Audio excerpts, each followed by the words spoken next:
પોરબંદર જિલ્લામાં શાળા સલામતી સપ્તાહની ઉજવણીનો પ્રારંભ કરાયો છે, જેમાં આજે બોખીરા કન્યા શાળા ખાતે કરાયો છે। આજે તારીખ 20થી 25 જાન્યુઆરી સુધી શાળાઓમાં 6 દિવસ દરમિયાન વિવિધ કાર્યક્રમોનું આયોજન કરાયું છે। આજે પ્રથમ દિવસે આપત્તિઓની પ્રાથમિક સમજ અને શાળા સલામતીની આવશ્યકતા અંગે માર્ગદર્શન અપાયું હતું।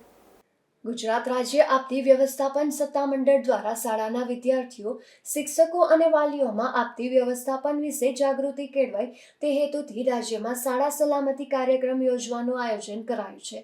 રાજ્યની સરકારી પ્રાથમિક શાળામાં શાળા સલામતી સપ્તાહ 2025ની ઉજવણી કરવામાં આવી રહી છે, ત્યારે પોરબંદર જિલ્લાની નિયત કરેલ શાળામાં મેગા ઇવેન્ટ યોજવામાં આવી રહી છે, જેમાં પોરબંદરમાં આવેલ બોખીરા કન્યા શાળા ખાતે આજથી 6 દિવસ સુધી યોજાનાર શાળા સલામતી સપ્તાહની ઉજવણીનો શુભારંભ કરવામાં આવ્યો હતો, જેમાં ફાયર બ્રિગેડ, રેડક્રોસ સોસાયટી, 108ની ટીમ, આરટીઓ કચેરી સહિતના વિભાગના કર્મચારીઓએ વિદ્યાર્થી, વાલી અને શિક્ષકોને સંકટ સમયે સલામતી અંગે માર્ગદર્શન પૂરું પાડ્યું હતું। આ તકે જિલ્લા પંચાયત શિક્ષણ સમિતિના ચેરમેન રિદ્ધિબેન કોઠી, જિલ્લા શિક્ષણ અધિકારી વિનોદભાઈ પરમાર, તાલુકા પ્રાથમિક શિક્ષણ અધિકારી વેજાભાઈ કોડિયાતર, લાખણસિંહભાઈ ગોરાણીયા સહિતના વિવિધ વિભાગના અધિકારીઓ, કર્મચારીઓ ઉપસ્થિત રહ્યા હતા।